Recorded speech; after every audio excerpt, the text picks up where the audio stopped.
Assalamualaikum warahmatullahi wabarakatuh. Kami dari kelompok 3 akan mempresentasikan tentang kalimat efektif dalam penulisan.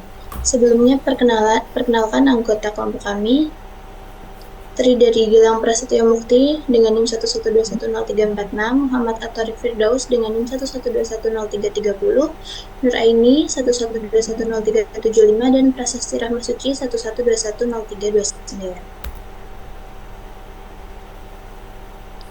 Bahasa merupakan sarana utama manusia untuk berkomunikasi dalam menyampaikan informasi. Dalam konteks penulisan, penggunaan bahasa yang efektif sangatlah penting karena tulisan merupakan salah satu bentuk komunikasi yang paling umum dalam kehidupan sehari-hari, baik dalam ranah akademis maupun profesional. Kalimat efektif adalah kunci untuk menyampaikan pesan dengan jelas dan meyakinkan kepada pembaca.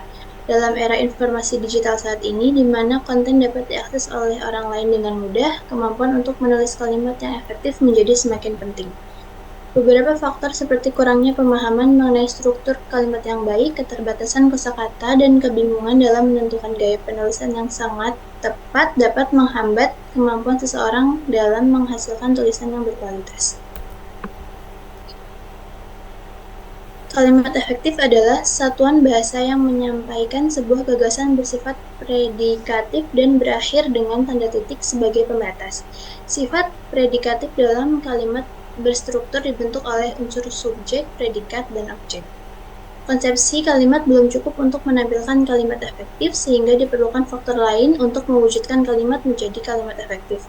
Kalimat efektif merupakan kalimat yang harus tepat sasaran. Oleh karena itu, kalimat efektif adalah satuan kalimat yang secara tepat harus mewakili gagasan atau perasaan penulis dan dapat dimengerti oleh pembaca sebagaimana yang dimaksudkan penulis. Syarat-syarat kalimat efektif ada dua, yaitu memberikan pemahaman yang tepat di antara pendengar dengan pembaca. Yang kedua, kalimat efektif mempunyai fungsi yang saling berkaitan. Lalu selanjutnya, fungsi gramatikal dalam kalimat efektif atau kesatuan fungsi gramatikal. Fungsi gramatik alat atau unsur struktur dalam kalimat dikenal dengan istilah subjek, predikat, objek, pelengkap, dan keterangan yang dirumuskan atau disingkat menjadi SPO atau PEL plus keterangan. Fungsi subjek dan fungsi predikat harus ada dan jelas dalam kalimat, dan secara fakultatif diperlukan fungsi objek, fungsi pelengkap, dan fungsi keterangan. Subjek adalah fungsi kalimat yang menandai apa yang dinyatakan oleh penulis. Posisi subjek dalam kalimat bebas yaitu terdapat pada awal, tengah, atau akhir kalimat.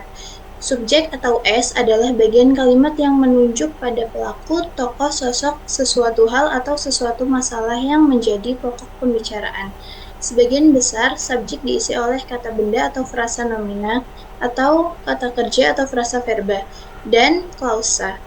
Subjek kalimat dapat dicari dengan rumus pertanyaan apa ataupun siapa. Baik, selanjutnya akan dilanjutkan oleh teman saya. Di sini masuk ke kalimat efektif adalah kalimat yang disusun untuk mencapai daya informasi yang tepat dan baik. Menurut Parera, kalimat dikatakan efektif apabila didukung oleh A. Kesepadanan antara struktur bahasa dan jalan pikiran yang logis. Yang B.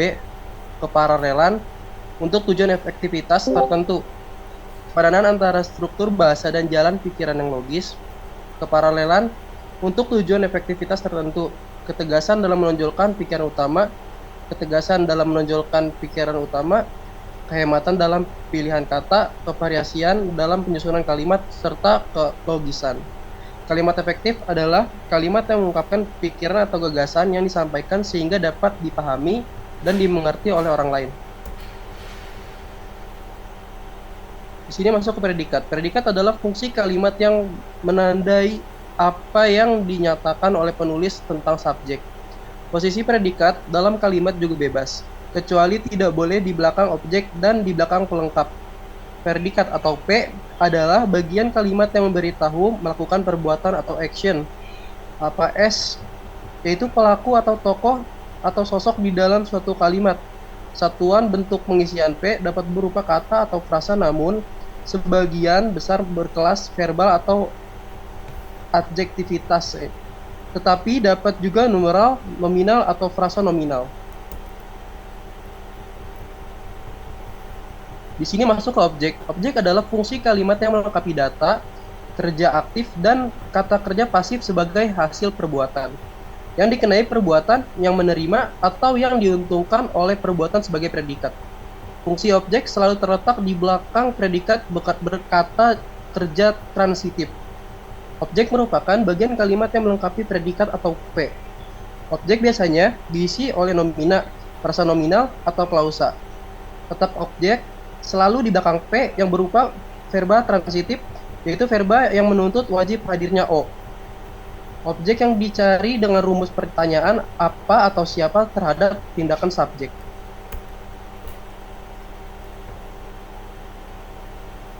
Di sini ada kepaduan. Dalam kalimat kepaduan atau koherensi, dalam kalimat efektif adalah hubungan timbal balik atau hubungan kedua arah di antara kata atau frasa dengan jelas, benar, dan logis. Hubungan timbal baik terjadi dapat antar kata dalam frasa satu unsur, atau dapat terjadi antar frasa dalam antar fungsi dalam kalimat. Hubungan antar fungsi itu dapat menimbulkan kekacauan makna gramatikal kalimat, kohesi, dan koherensi. Kohesi adalah hubungan antara bagian dalam teks yang ditandai penggunaan unsur bahasa. Konsep kohesi pada unsurnya mengacu pada hubungan bentuk. Artinya, unsur-unsur wacana atau kata atau kalimat yang digunakan untuk menyusun suatu wacana memiliki keterkaitan secara padu dan utuh.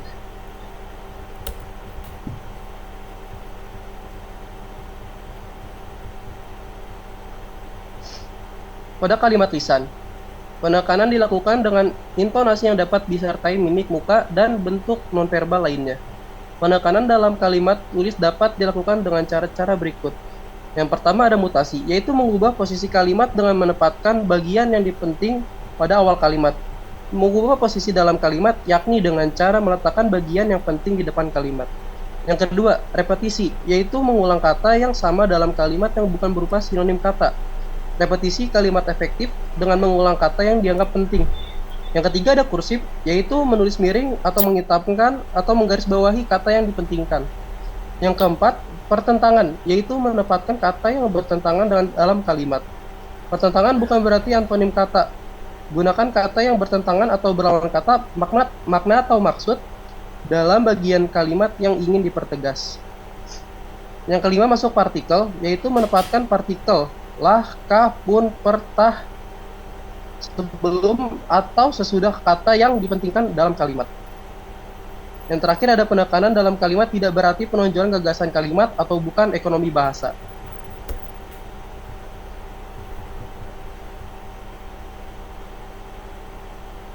Di sini ada kesejajaran dalam kalimat atau paralelisme.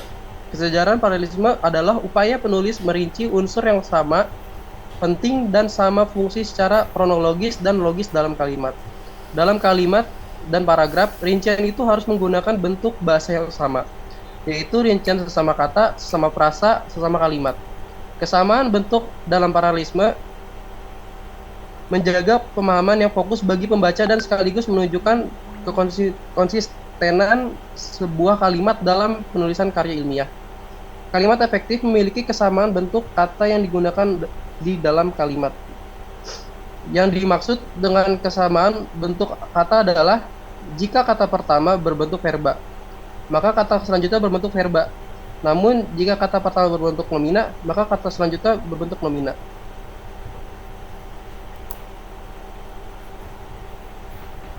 Selanjutnya dibaca Mbak Asti, persilakan.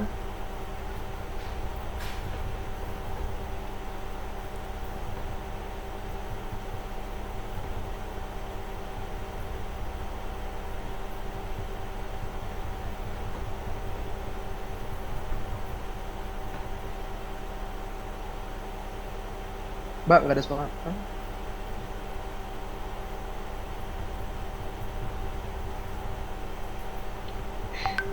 Ketepatan adalah kesesuaian atau kecocokan pemakaian unsur-unsur yang membentuk suatu kalimat sehingga tercipta pengertian yang bulat dan pasti.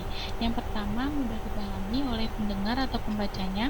Yang kedua, tidak menimbulkan kesalahan dalam menafsirkan maksud sang penulis. Yang ketiga, menyampaikan pemikiran penulis kepada pembaca atau pendengarnya dengan tepat. Yang terakhir, sistematis dan tidak bertele-tele. Oleh karena itu, kalimat efektif hendaknya tepat. Ketetapan adalah kesesuaian atau kecocokan pemakaian unsur-unsur yang membangun suatu kalimat sehingga terbentuk pengertian yang bulat.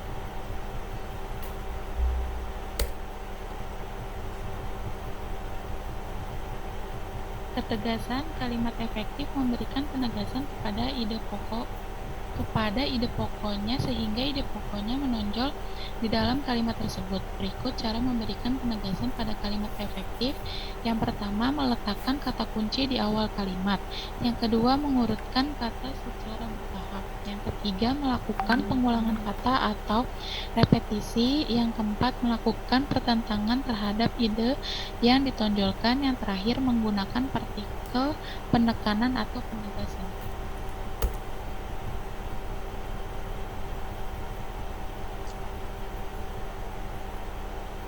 Kevariasian dalam kalimat efektif. Kevariasian dalam kalimat efektif adalah upaya penulis menggunakan berbagai pola kalimat dan jenis kalimat untuk menghindari kejenuhan atau kemalasan pembaca terhadap teks karangan ilmiah. Yang pertama, awal kalimat tidak selalu dimulai dengan unsur subjek, tetapi kalimat dapat dimulai dengan predikat dan keterangan sebagai variasi dalam penataan pola kalimat. Yang kedua, kalimat yang panjang dapat diselingi dengan kalimat yang pendek. Yang ketiga, kalimat berita dapat divariasikan dengan kalimat tanya, kalimat perintah, dan kalimat seruan. Yang keempat, kalimat aktif dapat divariasikan dengan kalimat pasif. Yang kelima, kalimat tunggal dapat divariasikan dengan kalimat majemuk. Dan yang terakhir, kalimat yang diuraikan dengan kata-kata dapat divariasikan dengan tampilan gambar, bagan, grafik, kurva, marik, dan lain-lain.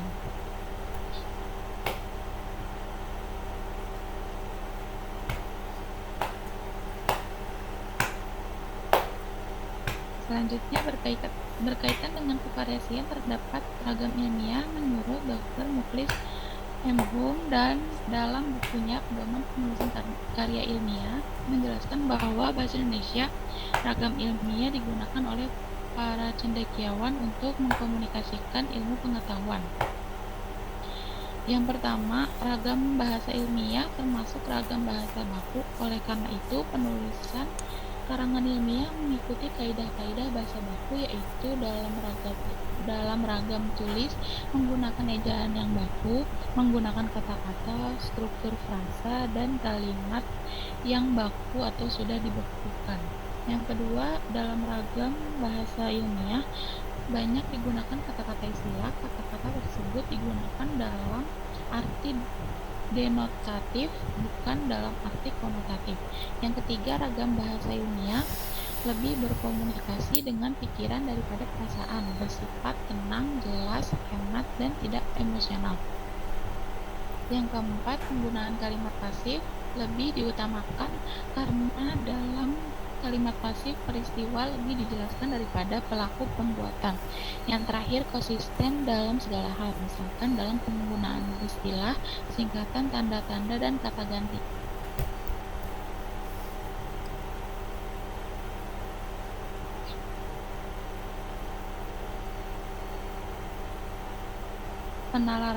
Penalaran dalam kalimat efektif adalah proses mental dalam mengembangkan pikiran logis atau nalar dari beberapa fakta atau prinsip. Hal yang diutamakan dalam penalaran adalah proses berpikir logis dan bukan dengan perasaan atau bukan pengalaman. Dalam penalaran, alur berpikir lahan ditonjolkan agar kalimat dapat dipertanggungjawabkan dan dapat dipahami dengan benar dan tepat sehingga tidak menimbulkan kesalahpahaman atau salah kaprah. Prinsip kelogisan yang ada dalam kalimat efektif adalah sebuah makna atau ide efektif. atau ide kalimat efektif. Maknanya adalah ide dari kalimat tersebut disampaikan dengan bahasa yang logis dan benar. Selanjutnya dibacakan oleh Tori. Ya, di sini saya melanjutkan. Hubungan logis dalam kalimat dapat dilihat melalui kaitan antar unsur dan kaitan antar bagian kalimat. Hubungan logis dalam kalimat terdiri atas 3 jenis hubungan berikutnya. Hubungan logis koordinatif adalah hubungan setara di antara bagian-bagian kalimat dalam kalimat majemuk setara. Hubungan logis koordinatif ini ditandai dengan konjungsi dan serta, tetapi, atau, melainkan, sedangkan, dan padahal. Lalu yang kedua, hubungan logis korelatif adalah hubungan saling kait di antara bagian kalimat. Hubungan korelatif ini ditandai oleh konjungsi berikut. Hubungan logis subordinatif adalah hubungan kebergantungan di antara induk kalimat dan anak kalimat. Di sini kecermatan. Prinsip kecermatan ini digunakan dalam proses pemilihan dan penggunaan kata. Karena suatu kalimat dikatakan efektif jika kalimat dalam kalimat tersebut sudah memenuhi prinsip kecermatan dalam memilih dan menggunakan kata-kata, sehingga kata-kata dalam kalimat tersebut tidak menimbulkan arti ganda atau ambigu. Diksi yang dipakai juga harus sesuai dengan maksud dan tujuan yang ingin disampaikan. Yang dimaksud kecermatan adalah cermat dan tepat dalam memilih kata sehingga tidak menimbulkan keracunan dan makna yang ganda. Lalu ada kesalahan dalam kalimat. Beberapa kesalahan yang terjadi dalam kalimat diantaranya kalimat kontaminasi, ketidakjelasan unsur S dan P dalam kalimat, gejala pleonasme dalam kalimat, dan penggunaan kata yang salah dalam kalimat. Kalimat kontaminasi atau kalimat rancu adalah kalimat yang kacau susunannya, namun kekacauannya susunan kata dalam kalimat itu sifatnya khas. Ketidakjelasan unsur subjek dan predikat dalam kalimat pada sebagian kalimat yang tidak jelas, unsur S dan tidak memiliki unsur P akan membuat ketidakefektifan dan hanya memiliki unsur lain seperti O, ket, dan P. Gejala pleonasme dalam kalimat yang dimaksud dengan gejala pleonasme adalah penggunaan unsur kata atau bahasa yang berlebihan. Kesimpulan dari presentasi ini, dalam era informasi yang kaya akan konten, kemampuan untuk menyampaikan pesan dan dengan jelas dan meyakinkan melalui tulisan menjadi semakin penting. Kalimat efektif menjadi landasan utama dalam menciptakan tulisan yang berkualitas. Melalui makalah ini, telah dibahas dengan mendalam mengenai konsep, prinsip-prinsip, dan aplikasi dari kalimat efektif dalam penulisan. Pertama-tama, kita telah memahami bahwa kalimat efektif adalah kunci untuk menyampaikan pesan dengan jelas, tepat, dan meyakinkan kepada pembaca. Kalimat yang efektif mampu mempengaruhi pemikiran, emosi, dan tindakan pembaca, serta meningkatkan daya tarik dan daya pengaruh tulisan secara keseluruhan.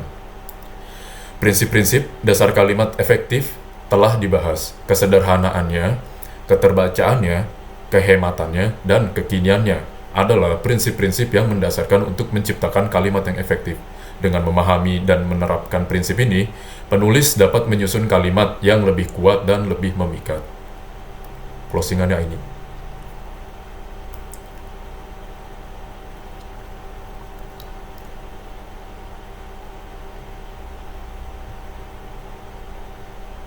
Terima kasih penjelasannya dari teman-teman. Sekian presentasi dari kelompok kami. Maaf karena banyak kekurangan. Kami akhiri. Wassalamualaikum warahmatullahi wabarakatuh.